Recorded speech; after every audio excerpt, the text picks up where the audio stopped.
Holy shit. The people who made this movie ensured that it would be like digging up a time capsule from 1995. Even 1995 is embarrassed by this shit. Why does the person in the center back seat get all the room? This one is sitting on the wheel well. There's plenty of room to sit on the fucking seat. Then why is no one buckled in? The opening of this movie is like somebody's kid brother got to tag along and his dad let him borrow his brand new high-8 camera and he's just discovered the existence of girls. So, okay, you're probably going, is this like an Oxema commercial or what? Oh shit.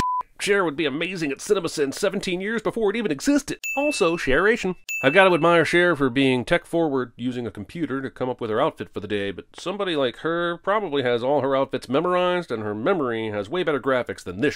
Also, even a fashion troll like myself can clearly see that a top like this with a big swatch of black and a black skirt do indeed match. Never trust computers. After Cher is done browsing, a button appears that says auto dress, but there's already a button that says dress me. What does the auto dress do? Does it put Cher on a conveyor belt and machines start putting clothes on her? Did I show you the loped out Jeep Daddy got me? Oh, she's talking directly to the viewer? Okay, interesting choice. Well, hello, I'm Jeremy from the future, and I just want to let you know that loped out never catches on, Cher.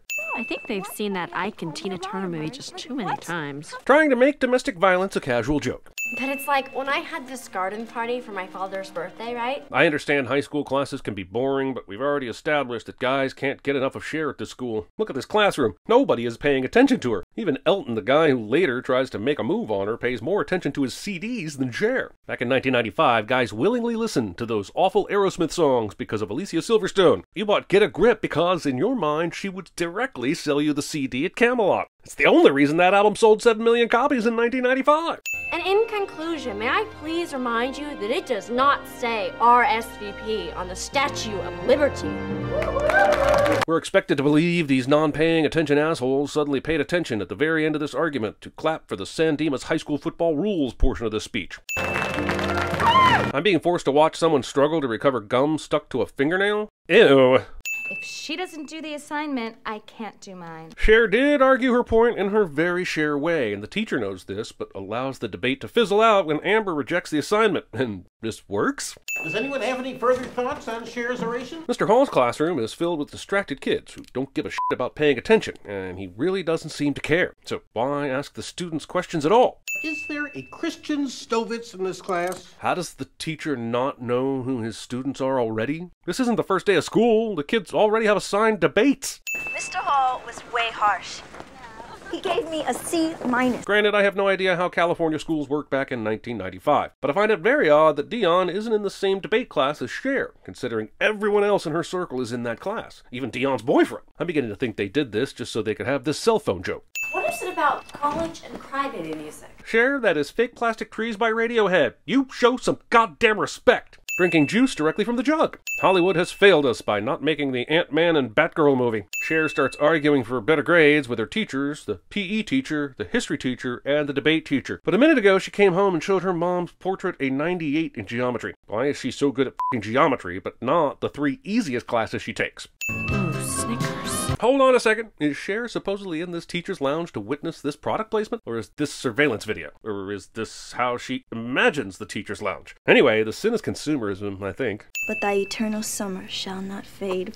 Fat! Did you write that? No, and the movie did something very stupid by showing us what Cher actually wrote, which is, but thy eternal summer loose has all too short a date, but thy eternal fade, which makes no f***ing sense. 16 tardies to work off. What kind of class does a teacher call out the number of tardies for each individual student? Can't Mr. Hall just tell these people privately how many tardies they have? Thank you, Mr. Hall. This Geist was right about you. Thank God that Mr. Hall decided to do a tardy roll call today so that Cher could execute her matchmaking plan. I didn't even know you can get tickets without a license. Isn't this supposed to mean that Cher's dad didn't know that she drives to school every day? How did he think she was getting there? Also, this man is a successful lawyer. Getting Marky Mark to take time from his busy pants-dropping schedule to plant trees. Wow, this movie solidifies its forever 1995 status because this year was basically the turning point in Mark Wahlberg's career from pop star to actor. How many younger viewers watched Clueless later on in life and wondered who the f*** Marky Mark was, or never knew he was best known as the leader of the Funky Bunch at one time? I feel like the props department goes overboard sometimes on these cafeteria dinner table scenes. Like, why is there an orange and 2 apples on this plate just sitting here? Cher and Dion are already eating yogurt and drinking Diet Coke and water and a juice box, another eclectic group of items, but I'll let that go. And they leave the fruit there when they walk away, so what the f*** is this? But I thought maybe you or Miss Geist might like it. Maybe you could share it. I'm sorry, are Mr. Hall and Miss Geist enough of a thing at this point that you can just casually say enjoy this sudden and random coffee with her? Miss Geist doesn't even know who the secret admirer is yet, and to that matter, neither does Mr. Hall. You have such pretty eyes. Don't hide them. Ah, yes, the classic person is hiding their eyes behind ugly glasses, but will reveal their attractive nature when they are removed, set up being able to actually see. Legs crossed towards each other? That's an unequivocal sex invite. It is not. The entire student body was utterly grateful for the improvement in their grades. You mean Cher and Dion told everyone about how they were trying to get two old people to f*** so that everyone would get better grades? How does that not get back around to Miss Geist and Mr. Hall? And how long does that goodwill last, if at all? Earlier, Cher was able to argue her C in PE to a B, but now it's an A- for some reason. Also, the comment from the geometry teacher about Cher's work in that class is nice shapes. I would stay away from that geometry teacher, Cher. She is so adorably clueless. Roll credits. What the absolute f*** is Cindy Lou Who doing in this school? And there's Elton in the white vest, and all the most popular boys in the school. Including my boyfriend, ain't he cute?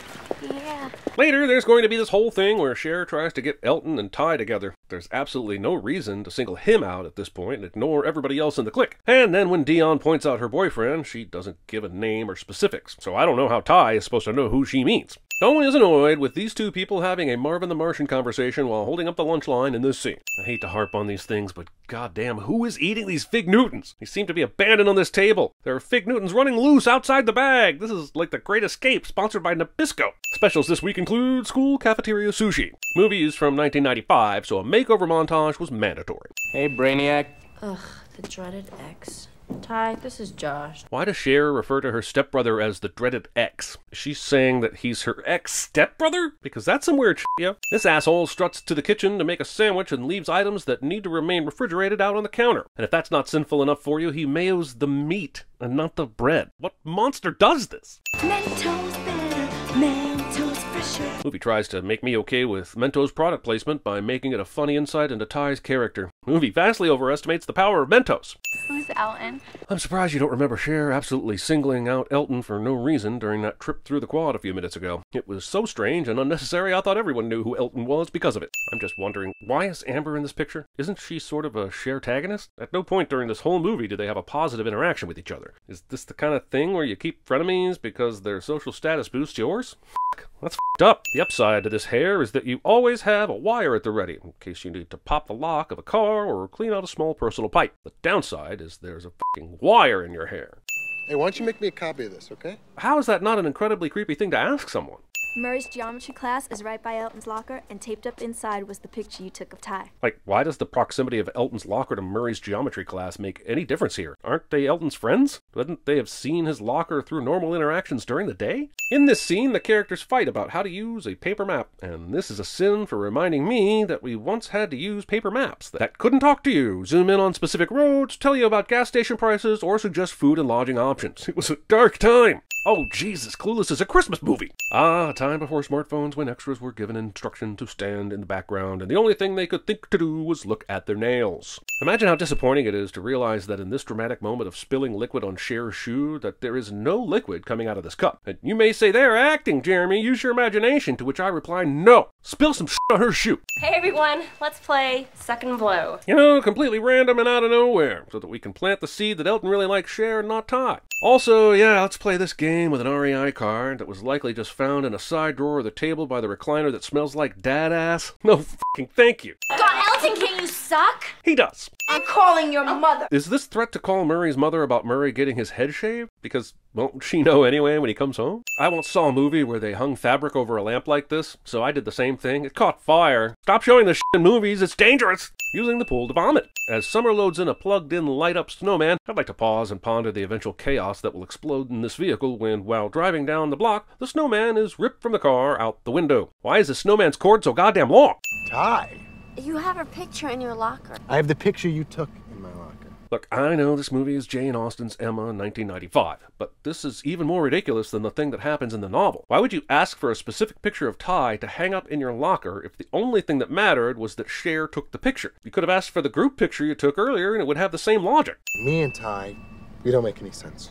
Me and you makes sense. And that's how babies are made. Pay close attention, younglings. Cher picks up a payphone to call someone and makes two serious mistakes. First, she touches the handle of the phone with her bare hands without concern for germs. And second, she doesn't pay. She didn't even call collect. Did she freak this phone? Is Cher a hacker? Where are you? Where are you? How about holy shit, you just said you were assaulted and held at gunpoint. Are you okay? Where the are you? Sun Valley. Man, you owe me. Yeah, like, as in, she owes you the address and or landmarks so that he can find you in the middle of nowhere. But you hang up before you even get that information, so have fun driving around Sun Valley, asshole. Well, I remember Mel Gibson accurately, but he didn't say that. That Polonius guy did. Oh man, you remember Mel Gibson accurately? What a dark place to live. I hope you're okay, Cher.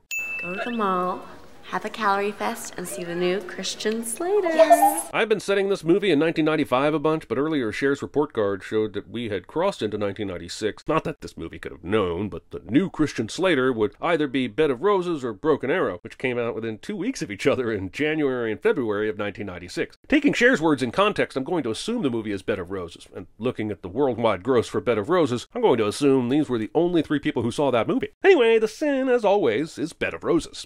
Cher, you're a virgin? God, you say like it's a bad thing. Besides, the PC term is hymenally challenged. Suggesting that hymens can only be broken during sex. It looks like they just fell out of bed and put on some baggy pants and take their greasy hair, ew, and cover it up with a backwards cap and like, we're expected to swoon? I don't think so. This is like 6 guys. These 6 guys did not a populace make. And besides, didn't you say you didn't like high school guys anyway because of how they act? They could dress in a suit and it wouldn't matter, correct? Searching for a boy in high school is as useless as searching for meaning in a Pauly Shore movie. How dare you! I learned a lot about stuff during my biodome phase. Also, we just flipped from a scene where Ty was sad to judging fashion choices to Cher contemplating meaning. Did the writers put together their ideas and then randomly shuffle them together to decide their order? It's time for your oral. Excuse me? Whoa, that's an oral sex joke right there, which is why no classwork should ever be referred to as an oral with no other context unless you're attending that Gwyneth Paltrow goop school I saw on Netflix. I believe that was your designer imposter perfume. Okay, let's rewind here for a second. The new kid Christian shows up for class, and Cher instantly falls in love with him. Then Mr. Hall tells her it's time for her oral. She gives a 20-second speech about violence in the media and sits down. Amber tells everyone she hated the speech. Cher puts in that zinger about her perfume, and now the bell rings? Like, a lot of shit happened here with only 1 minute left to go in class. Why would the new kid come to class at the very end of it? Why would Mr. Hall start an oral presentation that close to the bell? None of this scene makes sense. And anything you can do to draw attention to your mouth is good. Cher is a virgin who doesn't date high school boys, and she didn't do any of this with Miss Geist or Ty, so how the f does she know what will attract guys to her? Besides, this movie has already proven that everyone wants her, so why does she have to go the extra mile at all? How can she be so clueless? This reminds guys of being naked, and then they think of sex. Well, to be fair, many people think of sex when the wind blows just the right way up the pants, so skin isn't a sure thing. I'm new, but I thought maybe you had an in on the heavy clam bakes. Clam bakes! What sort of chucklehead struts into a house like this without being invited in first? Just because the door opens doesn't mean you can walk right in. Hey man, the protective vibe, I dig. What's with you, kid? You think the death of Sammy Davis left an opening in the Rat Pack? After seeing Cher in a myriad of revealing outfits, the movie decides that it is the virginal white dress that will spark Josh's attention. Josh, her ex-stepbrother. Good job making this a real f***ing stretch movie. I'll watch it for you. You do that. I know Cher and Josh aren't technically related, but since Cher's dad considers Josh to still be his son in many ways, I do think it's weird he's amused by Josh's attraction to her. The Mighty Mighty Boss Tones are awesome and they just broke up. But it's absolutely amazing how many movies in this era glommed onto ska bands and swing bands and the like and just put them in the movie. This type of music will be popular forever, said Hollywood. These f***ing assholes jumping up and down. He's going with Amber? I understand Amber and Elton are popular people who also happen to be in Cher's circle, but I thought this party was being thrown by Josh's friends. Why the f*** are they even here? I have sincere doubts Cher would have invited either of these people due to recent events. I think this guy believes he's making a music video because he's staring directly into the camera. Remember earlier in the movie when Cher was concerned that getting on the ground would ruin her red dress? Well, I promise you that the dance cue bar thing from this party is insurmountably worse and ripe with concerning strains of angsty funk that will not only stain a dress but ruin your immune system. I'm saying it's nasty and she shouldn't be sitting on it. Daddy, no! Daddy, no! Cher, come You know on. you can't have that. If you don't want someone to eat something, maybe don't put it in front of them. Ren and Stimpy is the second Paramount production they've shown in this movie. They showed Beavis and Butthead earlier. I'm fully expecting a 2-minute trailer for Virtuosity to randomly show up in the next 15 minutes. What sort of asshole dumps out an entire bag of Cheetos into a fancy bowl and sits down on a white fancy couch to eat them? He said he'd come over with some videotapes and we'd watch them. There was no need to actually film Christian asking this question when I can just narrate it. And costume decisions. I don't rely on mirrors, so I always take Polaroids. Earlier you used a computer to decide your outfits. Now you're using Polaroids? Which one is it, Cher? Which one is it? Also, does that mean she always has friends come over to take those photos? And why not put on the actual article of clothing? Something burning? Yes, there is something burning, but strangely, the smoke detectors don't notice. Come on. Show me the rest of your pad. Yes, let's take a tour of the house while it fills up entirely with smoke. Your man Christian is a cake boy. A what? He's a disco dancing, Oscar Wilde reading, Streisand ticket holding friend of Dorothy. This is a brutally long and probably offensive attempt to say Christian is gay. True, Dion is not a good driver. She goes out onto the highway and nearly runs into this van. But the van itself is driving on the striped part of the road that separates the highway from the exit ramp, so he is therefore equally atrocious at driving.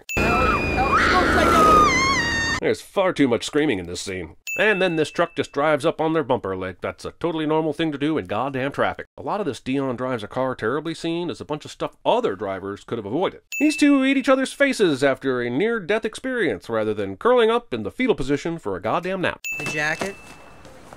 Is it James Dean or Jason Priestley?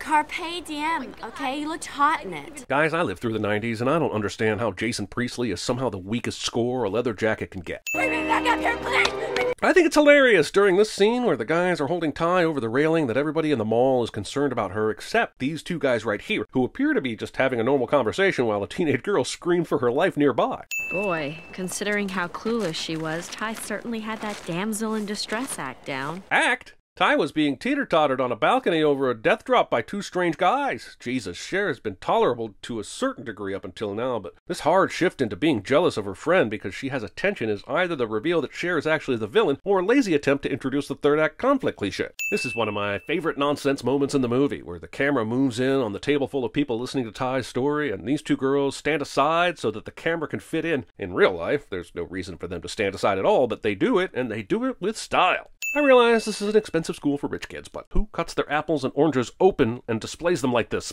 Okay, right before you die, your mind just sort of gets very clear.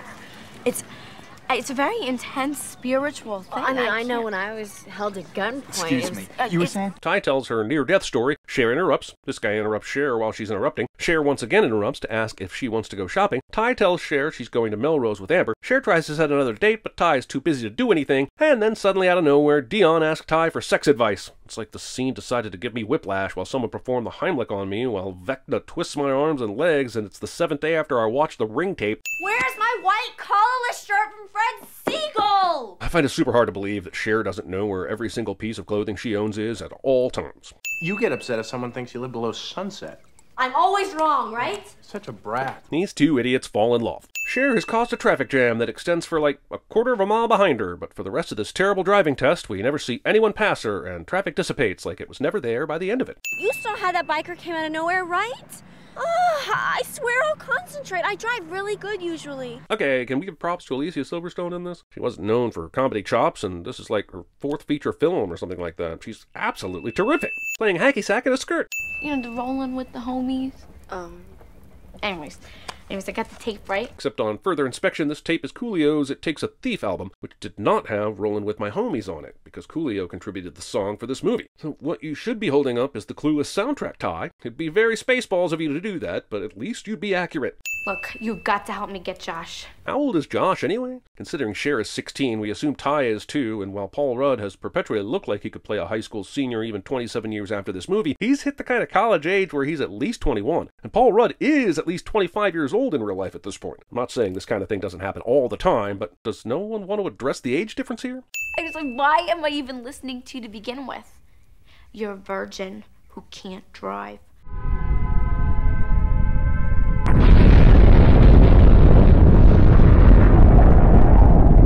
Everything I think and everything I do is wrong. CinemaSins' philosophy about all movies and all filmmakers makes it into the script. I am majorly, totally, but crazy in love with Josh. It's totally fine to be butt crazy, but be sure to ask your partner first and make sure to go easy the first time. Every time that you see a telephone conversation that took place on September 3rd, highlight it. Child labor. All of the professionals in this room are working with zero appropriate lighting. This asshole is attempting to read in the goddamn dark. Who the f*** is she talking to? In this scene, Travis skateboards to music that can only be described as a preschool recorder being given CPR by a bagpipe, and I f***ing hate it. As I watch Josh and Cher highlight these depositions, I'm wondering, does Cher's dad not have a staff? We saw them earlier when Cher brought takeout for them, but ever since he's been employing his kids to do his work for him. And I have a sneaking suspicion he's the movie's secret matchmaker, and he knows Cher will mess something up and it'll bring his daughter and stepson together. Who's Pippi Longstocking? Excuse me, but there was a movie called The New Adventures of Pippi Longstocking back in 1988, and it would have been directly in your wheelhouse as a kid. Considering that you're a big movie buff, it's impossible you didn't see that movie. What are you, some kind of idiot? We've been told that Mel, Cher's dad, is an extremely fearsome person. Why would someone who works for Mel openly insult his daughter in his house? Well, I'll tell you what. You do whatever you want with your butts. I'm calling in sick. How does this asshole know anything about Cher and Josh being butt crazy? Has he been listening to the narration? I blame this movie for all the step-sibling porn produced since it came out. Well, you can guess what happened next. College-age Josh realized he was kissing a 16-year-old and thought, this is wrong, I should put my boner away until she's 18? The teacher had a student as a bridesmaid? During this scramble for the bouquet, the PE teacher definitely catches it, but after the movie cuts to the three boyfriends and then back to the bouquet scramble, Cher somehow just picks it up off the ground? You know that PE teacher would drop elbow Cher to secure her standing in traditional marriage rituals.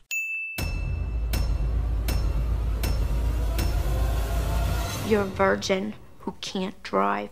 I mean, are we just like bored, spoiled children who've just been lying in the bathtub all day, just playing with their plastic duck, and now they're just thinking, well, what can I do?